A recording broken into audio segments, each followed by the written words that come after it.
Muito bem, meus alunos, nesse vídeo nós vamos ver o método de variação de parâmetro para equações lineares de ordem n.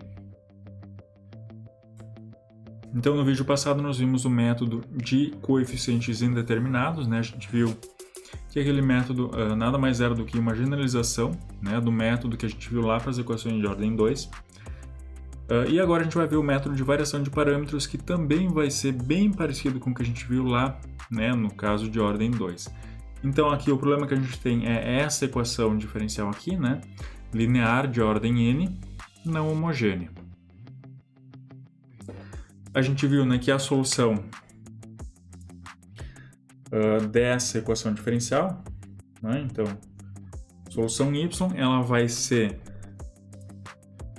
a solução geral da equação homogênea mais uma solução particular, né? Então, isso daqui a gente viu, né? A gente sabe resolver para o caso em que esses coeficientes aqui são constantes, né? E agora a gente vai ver como encontrar a solução y de p utilizando variação de parâmetros. Então, aqui eu tenho a solução geral da equação homogênea associada, né? Então, esse y de h vai ser um c1 vezes y1 mais C2, Y2, mais, né, 3 pontinhos, Cn e Yn, né, onde, então, C1, C2, Cn são constantes, e Y1, Y2, Yn formam um conjunto fundamental de soluções. Então, agora, para encontrar essa solução particular aqui, utilizando variação de parâmetros, a gente vai, né, supor que a minha solução particular ela é da forma, então, um v1 de t, uma função v1, vezes essa minha solução y1, mais uma função v2, vezes a solução y2, e assim por diante. Tá? Então, eu vou supor que a minha solução particular tem esse formato aqui, e o que eu tenho que fazer agora é encontrar quem são essas funções v1, v2 e vn. Então, nota, isso é bem parecido com o que a gente fez lá para a ordem 2, né? Só que lá eu não tinha essa parte aqui, né? Eu tinha só esses dois termos aqui.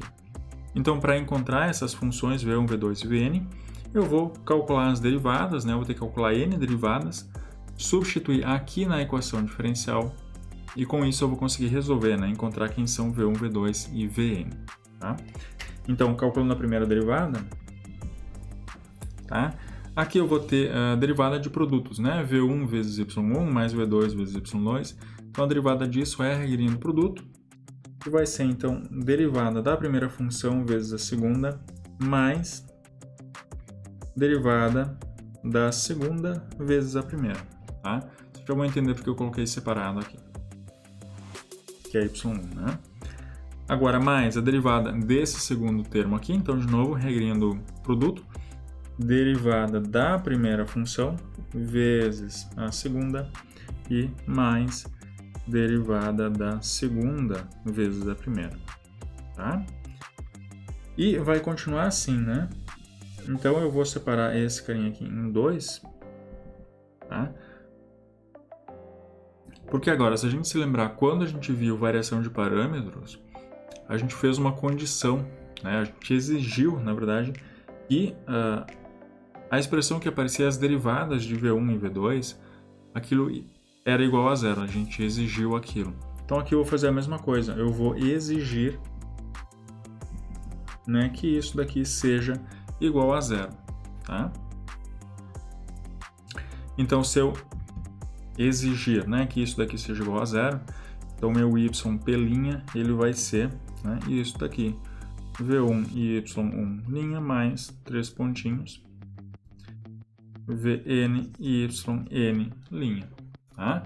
Então agora, calculando a derivada na segunda, de novo, a derivada disso daqui, eu vou escrever como sendo V1' e y1' mais Vn' e yn' e mais V1 e y1 duas linhas, Vn e yn duas linhas, certo? Então, de novo, né? Isso daqui é regrinha do produto nesse termo aqui. Então, derivada do primeiro vezes o segundo, mais derivada do segundo vezes o primeiro. E assim por diante. De novo, eu vou exigir que isso daqui seja igual a zero. E aí, portanto, a derivada segunda vai ser só isso daqui. Então, V1 y1, duas linhas, mais 3 pontinhos, Vn e yn, duas linhas. E assim por diante até a derivada de ordem n. Quando eu calculo todas essas derivadas e substituir na equação diferencial, como eu exigi, né, fiz todas essas exigências, que essas coisas sejam iguais a zero, tá? Isso vai simplificar bastante. E aí no final eu vou ter somente essa equação aqui, né, que é V1 y1 na n menos 1 mais 3 pontinhos Vn e yn na n menos 1 e isso igual a g de t. Então depois que eu substituir na equação diferencial todas essas derivadas aqui, eu vou ter essa equação aqui. Então, ou seja, nessas funções V1, V2 e Vn, elas devem satisfazer as seguintes equações.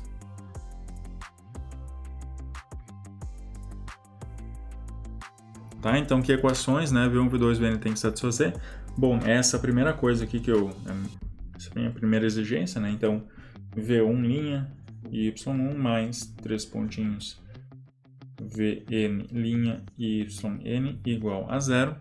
Depois, essa coisa aqui. Então, V1' y1' mais Vn' yn igual a zero. E até a derivada de ordem n menos 1. Né? Ou melhor, n menos 2. V1' y1 a n menos 2.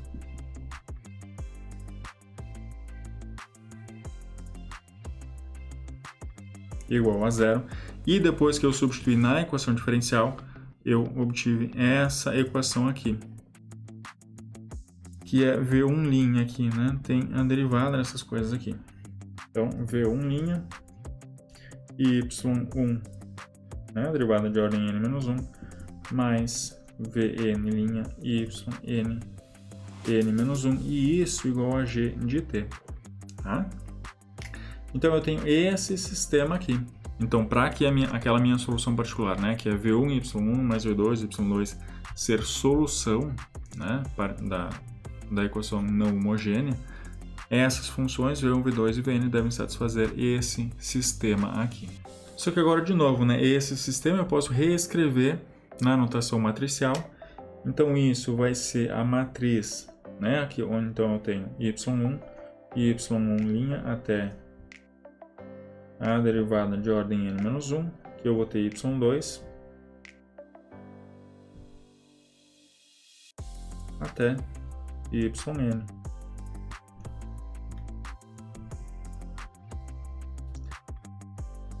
Então, as minhas incógnitas aqui são essas derivadas, né? V1', V2' até Vn', e tudo isso tem que ser igual ao vetor 0, 0, né? 0 e g de t, a última componente aqui, tá? Então, né, esse sistema é a mesma coisa aqui, e isso daqui. E aí, de novo, né, isso daqui. E aí, de novo, né, então, esse sistema vai ter solução se eu chamar essa matriz aqui de A, tá? Então, o sistema vai ter solução se o determinante de A é diferente de zero. Mas esse determinante aqui é o que a gente chama de o Wronskiano, né? Aqui nesse caso das soluções y1 e y2 até yn.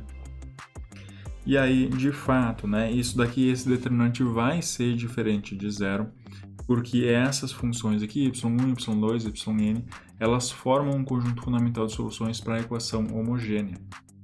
Então, se elas formam um conjunto fundamental de soluções, quer dizer que elas satisfazem isso. Então, satisfazendo isso daqui, esse meu sistema tem solução. Então, para encontrar a solução, eu posso utilizar a regra de Cramer, né? Então, o que diz a regra de Cramer? Ela me diz, então, que, por exemplo, essa minha primeira incógnita aqui, V1', né? Isso vai ser igual a o determinante dessa matriz A, eu vou colocar aqui A1, dividido pelo determinante da matriz A, que é essa matriz aqui. Então, onde, né, esse A1 é a matriz A, né? Vai ser essa matriz aqui A, onde a primeira coluna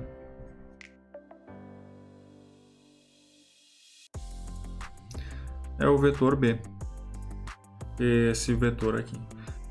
Tá? O livro aqui ele descreve um pouquinho mais, porque na verdade é assim, então esse A1, né, esse determinante de A1, então ele vai ser o determinante, onde aqui na primeira coluna eu vou ter esse vetor B, então isso é 0, 0, 0 e G de T, e aí depois continua a matriz normal, né, y2, né, até yn, e assim por diante. Tá? Só que aqui o que o livro faz? Bom, essa primeira coluna aqui, de novo, toda ela está multiplicada pela função g de t. Né? Aqui 0 é a mesma coisa que 0 vezes g de t, né? E aqui eu tenho g de t. Então, se a gente se lembrar daquela propriedade, né, que se eu tenho uma constante ou uma função multiplicando toda uma coluna, essa constante pode sair para fora. Então, isso daqui, na verdade, é g de t, né? Sai para fora esse g de t. E aí, determinante da matriz, que tem 0, 0 e 1 agora. E aí, o resto da matriz normal. Tá? E essa matriz aqui, o livro está chamando de W1. Tá? Então, né, se eu utilizar essa mesma notação do livro, então o que eu vou ter aqui, né, o determinante dessa matriz A1 é a mesma coisa que G de T, tá? Vezes esse W1, né? Posso colocar aqui de T, porque vai depender de T, né? E tudo isso dividido pelo determinante da matriz A, que é justamente o Wronskiano daquelas soluções, né? Que eu vou denotar por W de T. Então agora, se V1' é isso, né? Isso quer dizer que V1 de T, isso vai ser a integral dessa coisa aqui. Então, G de T, W1 de T, dividido por W de T dt. Tá? Então, aqui está uma integral indefinida, tá? Mas eu posso desconsiderar a constante que vai aparecer aqui. E aí, então, no geral, né, o meu VI de T, né, ele vai ser igual a integral de G de T vezes WI de T sobre o Wronskiano dt, onde, de novo, esse WI ele vai ser a matriz A, onde eu estou trocando a iésima coluna pelo vetor 001. Tá? Então, esse daqui é o formato daquele meu VI, né, dos VIs que aparecem. E aí a solução, né? Então, o meu y de p ele vai ser o somatório de i variando de 1 até n do meu yi de t, né, vezes o vi, que é essa coisa aqui. Então, a integral de g de t wi de t dividido pelo Wronskiano dt. Tá? Então, esse daqui é o formato da minha solução particular, utilizando variação de parâmetros. Então, claro, né, valem aquelas mesmas diferenças que a gente tinha comentado lá atrás entre o método de coeficientes indeterminados e variação de parâmetros. Então, coeficientes indeterminados é um método trabalhoso, mas é simples, né? É só calcular algumas derivadas, aplicar na equação diferencial e resolver um sistema. Então, tem como fazer, né? Não é complicado, é só trabalhoso. Esse método aqui, ele parece ser mais simples, né? Talvez nem tanto assim, porque agora eu tenho que calcular de novo, tenho que calcular derivadas, né, dessas funções e calcular determinante de ordem n, que também não é uma coisa tão simples. E depois, além disso, né, eu tenho que calcular integrais, que também pode ser uma coisa bem complicada. Tá? Então, de novo, né, a gente tem esses dois métodos. Então, embora esse método aqui ele seja mais complicado, ele resolve casos mais gerais, né, problemas mais gerais, porque o método de variação de parâmetros, porque o método de coeficientes indeterminados, eu só conseguia resolver problemas onde aquela minha função g de t era um daqueles casos particulares, né? Polinômio, exponencial ou seno e cosseno. E combinações dessas funções.